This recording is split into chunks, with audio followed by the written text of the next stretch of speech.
The finale is set in motion. The conclusion to the trilogy is almost here. The final part in the Final Fantasy VII trilogy has been announced, and it is Revelations. FF7 Revelations is releasing in spring 2027. It was just revealed at the end of Summer Games Fest 2026. And man, do we have some hype and some details, and boy do we have some stuff to talk about, because there is a lot. This is easily going to be one of the biggest games to talk about leading up to its release and of next year. And as a massive Final Fantasy fan, especially Final Fantasy VII, I am hyped. Cannot wait to talk about it. Welcome back to Player Way. Johnnymmer here, and today we get to talk about Final Fantasy VII Revelation. That's right, the tagline for the third part in the trilogy has been revealed. The conclusion to the trilogy, Final Fantasy VII Revelation. The rumors were return, maybe they go back to reunion, maybe it's revengeance, whatever, resolve, whatever it may be, but we have it, Revelation. Honestly, from what I've read, and we're going to read a lot about it, it seems like it should have been called Resolve, but you know what? I plead my case. Anyway, let's go ahead. Let's talk about Final Fantasy VII Revelation, because it was just announced with so many different trailers, so many different information about the game. The visuals look great. All of it. Cannot wait to talk about this game. But if you love gaming, this is the place to be. Doesn't matter what you love, no matter what genre, platform, company y'all support, play. We just love gaming here. That's what we want to talk about. That's what we want to share. We have this channel. It's a privilege to have this channel and have videos like this, just talking about games and expressing our excitement and hype and just looking at gaming. And so if you guys love gaming, this place to be. Appreciate all support. Leave a like, leave a comment. What are your hype levels for Final Fantasy VII Revelation? And please subscribe. Share with your friends. Appreciate all support, especially support in this video right here. Without further ado, let's talk. Let's get in with Cloud and the gang and see what this third part, the conclusion, the finale, has in store for us. Obviously, there is so much more we're going to have to learn throughout the months leading up, but for now, there is a lot to talk about. I have a lot of bullet points, a lot of information going over the interview from Naoki Hamaguchi to talk about, and so really excited. But first, just kind of want to give you my thoughts on the whole thing. Yeah, this did close out Summer Games Fest, and while I do think they could have had a more hype way to announce it rather than a trailer instantly leading into a guy narrating and, you know, chopping up all these different trailers, going back on stage multiple times. I feel like there could have been a better way to reveal and show this game, but nonetheless, we are still talking about the third part of FF7. So hype, so excited. And yeah, I'm obviously a big Final Fantasy VII fan. I honestly just love Final Fantasy, but Final Fantasy VII is for sure my favorite. I do think it is the best one in the whole franchise. And Remake is a game I absolutely love. Rebirth is a game I absolutely love. I initially liked Remake more than Rebirth, but Rebirth is one of those games where over time, it's kind of aged like fine wine to me. Like over time, I've grown to appreciate it more, and I look back and I'm like, man, I really enjoy my time with Rebirth. And because of that, I've been even more just building in anticipation for this third part, and so I cannot wait to see what is in store with Revelation. And now that it's finally here, it's finally time to dive deep and look at some of the theories, some of the story points, some of the new features, gameplay things that we get. So let's talk about it. I'm going to go over these bullet points first, and then we'll talk about it, and then we're going to go even deeper with a whole bunch more bullet points. So let's start with this. Third and final entry in the FF7 Remake trilogy. World on the brink of annihilation. Sephiroth nears godhood. Take to the skies aboard the Highwind airship in a race against time to stop Meteor. The entire planet is freely explorable via the Highwind. Drop in via parachute anywhere. Enormous weapons unleashing terror. Choose where to go, who to help, and in what order. Alright, just off that, there you go. Here's the premise. Here's setting up all the finale. We have those giant creatures, which are called weapons. Sephiroth is back, and he's going to be the most powerful he's ever been. The stakes are high. World's on the brink of annihilation. We have the Highwind. This is going to be a massive open world. Going to be able to go anywhere. A whole bunch of that. A lot more information to talk about it, but just setting that up right there. Yeah, this game is going to be big. Let's go. FF7 Revelation Hybrid Battle System returns. Cid and Vincent are now playable. New Fits system is implemented. Outfits bestow new movesets acting similar to the Final Fantasy jobs, such as Black Mage or Warrior. Visit Medial, Wutai, and the Northern Continent. simultaneous release on all platforms coming spring 2027. So there's a lot to talk about here. Number one, what's the thing I'm most excited about? Sid and Vincent are now playable. Man, I've been looking forward to playing specifically as Vincent for a while, but I also am looking forward to playing as Sid. Vincent is the definition of aura. Sid is so fun and funny. So I can't wait to finally play as these two characters. But then also, the fact that this game is simultaneously releasing on all platforms, I think, is huge. It's what Square Enix needs. It's what Final Fantasy needs. When you look at the sales and the market success of these games, it's really surprising how they're not doing bad, but they should be doing way better. And to be honest, it's always been because of where they've been available. And now they're going to be available everywhere at the exact same time, including the Nintendo Switch 2, which I just think is going to make this game bigger than ever. And I'm very, very happy for that. But yeah, there's new fit system, which we're going to be talking a lot more about here in a little bit. There's new outfits, all those things. Outfits not as in like appearance, but it does affect appearance, but it affects actual gameplay too. It affects, skill trees, things like that. We'll talk about it.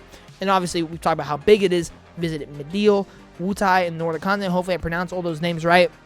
There's going to be a lot of places to visit. But yeah, so we already are seeing kind of the scope and scale of what they're going for, some of the new things that are going to be implemented. But with an interview from Naoki Hamaguchi, he revealed a lot. And so we're going to go very deep. There is a lot of bullet points here. I don't know.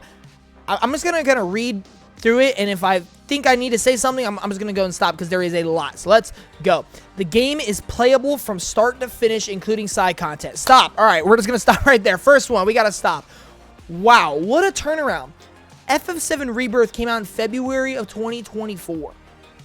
Meaning it's been just over 2 years since that game's release, and the game is already fully playable. What the heck? He says in the next bullet point, in the final polishing stages of development. They considered showing it at TGS, but decided for Summer Games Fest. So this is just crazy, man. This is just crazy. We knew that they were already ahead of schedule and that they were working double time on it, but wow, the fact that this game is pretty much going to be releasing 3 years after the last one is wild. That is just wild. It honestly makes a lot of other companies look really, really bad with how long their development cycles are. I'm looking at you, PlayStation, specifically Naughty Dog. But, it is what it is. Let's get to the next bullet points. Switch 2 version needs an extra level optimization that they will do after the PS5 and PC development that has settled down. Landing the Highwind. Now, okay, here we go. Here we're getting into some of the open world stuff, so strap in. There's a lot to talk about. Landing the Highwind anywhere is tough to pull off, so they decided on parachuting in. You get the Highwind quite early in the game, which allows you to fly around the entire world freely. If you reach the end of the world, you end up on the other side like a globe.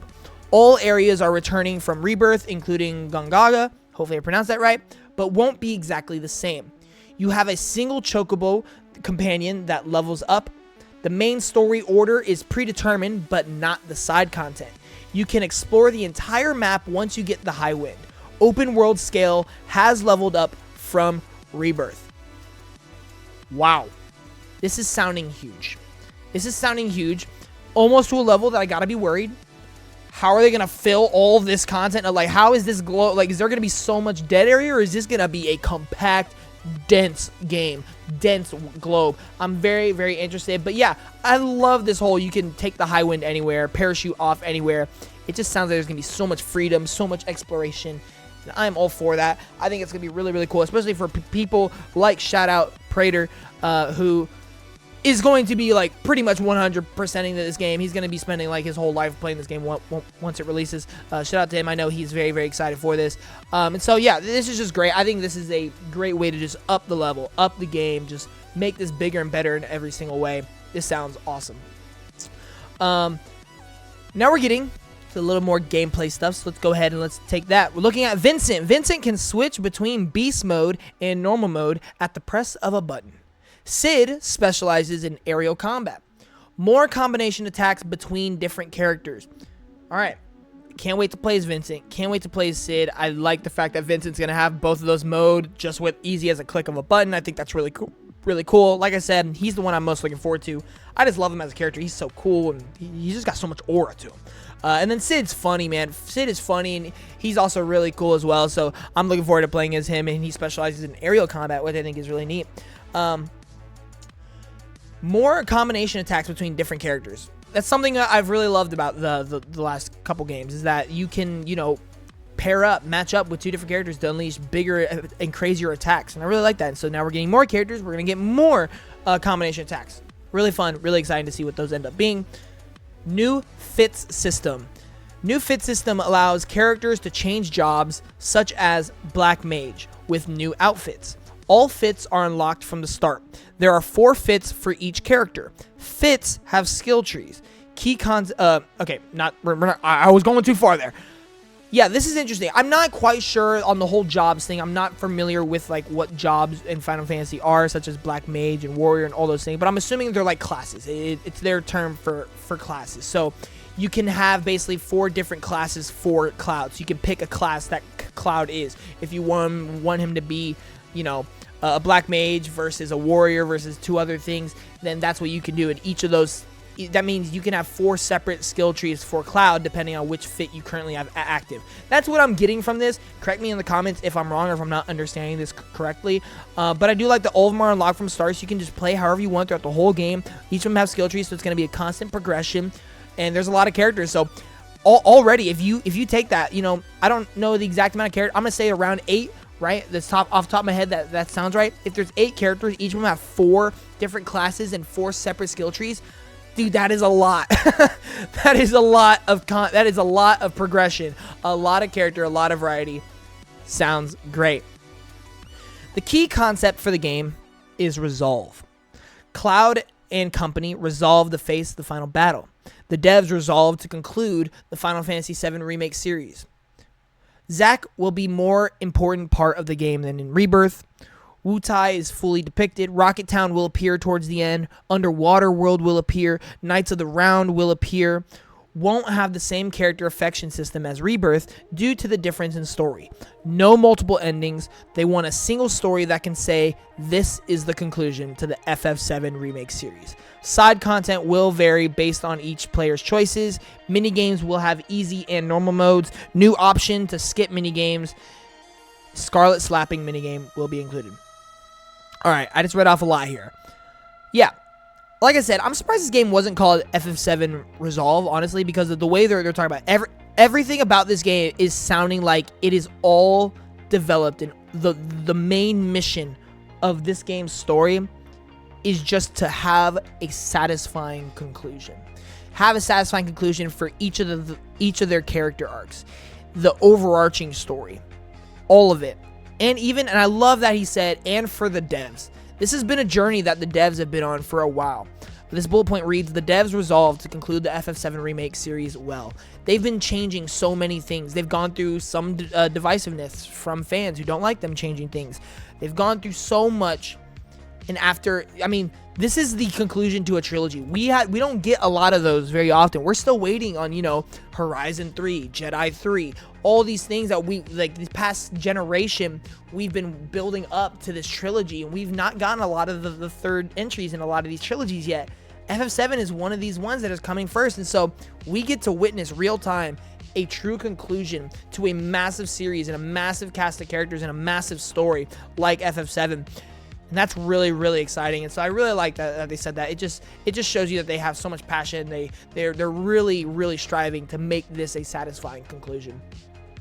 They're talking about all these different places, Rocket Town, Underwater, Knights of the Round, all these things. All these things are going to be fully realized. They talked about how they really view this game as being the perfection of the gameplay that the Remake series has done so far. That in Remake, they changed it all up. They tried something new. In Rebirth, they refined it. They built upon it. And now in Revelation, they are perfecting it. And I think that's really, really cool as well. And I think it's going to show with how many things we've already read and talked about. I think it's going to show. There is a interesting thing. They were talking about no multiple endings. They want a single ending that can say conclusion FF7 remake, which makes me think this ending's about to be amazing. They won't have the same character affection system as Rebirth due to difference in stories. Yeah, that makes sense. Side content will vary based on each player's choices. That's interesting, as well as the fact that all the main missions are predetermined, so there will be Chapter 1, Chapter 2, Chapter 3, Chapter 4. You can't do them in any order, but you can do side content in any order you want. So I think that's really interesting. Gives players enough freedom, but also allows us people who maybe don't like doing all that to just stick to that main line and get it done. But mini games will have easy and normal modes. I think that's cool. And then there's a new option to skip mini games. I don't know why you would want to skip the mini games, but there is. If you really just don't want to play them or whatever, just are on a time crunch, I guess, and there you go. But no, play the mini games, man. They're so odd. Like FF7 has some of the best mini games in gaming, man. It's so fun. And then Scarlet Slapping. I don't know what that mini game is, but it will be included. So there you go. Yeah, this game is gonna be huge.